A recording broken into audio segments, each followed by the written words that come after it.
तर कुंडमाळा पूल दुर्घटनेमध्ये जखमी झालेल्या पर्यटकांची बातचीत केली आहे आमच्या प्रतिनिधींनी।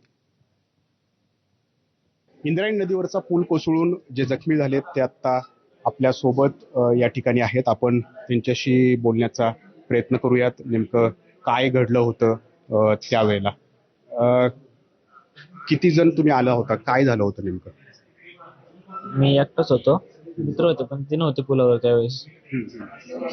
चाललेलो, गर्दी झालती, गाड्यावाले गाड्या घालत होते, गाड्यावाले होते ते गाड्या घालत होते, त्यामुळे तो पूल हालत होता आणि पब्लिक खूप होतं। 5 मिनिटं तरी पूल हालत होता। गाड्यावाल्यांनी जर गाड्या काढल्या असत्या तर लोकांना जाता आलं असतं, तसेच थांबले। शेवटी तो पूल कोसळला, हालत होता पूल। किती लोक होते तरी अंदाजे? नाही सांगते, पण आज भरपूर पब्लिक होतं, कारण इथून मागे जेव्हा गेलतो एवढं नव्हतं, आज लय पब्लिक होतं। तू कुठं उभा होता त्यावेळेला?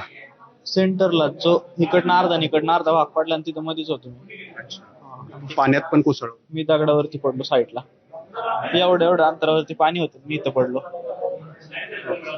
पण त्यावेळेला बाहेर जाण्याचा प्रयत्न केला का सगळ्या पर्यटकांनी? मला उठता पण नव्हतं येत, माझ्या इथं नाही का दुखत होतं, तरी पण मी अंगावर लोक पडली होती, मी बाहेर निघलो, नंतर तिथंच झोपलो जरा खाली, तुझे भरपूर वेळाने बाहेर काढलं।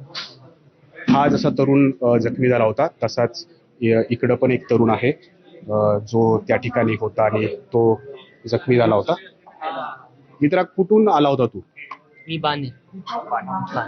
किती जण आले होते? आम्ही 10 जण आलो।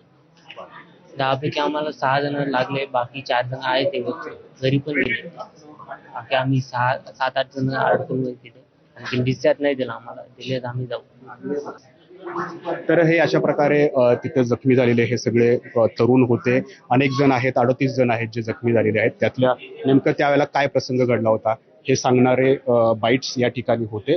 खरं तर हे त्यातून सुखरूप बचावलेले आहेत, मात्र यातून प्रत्येकानं धडा घेणं गरजेचं आहे। नाजिमुल्ला, ABP माझा, पिंपरी चिंचवड।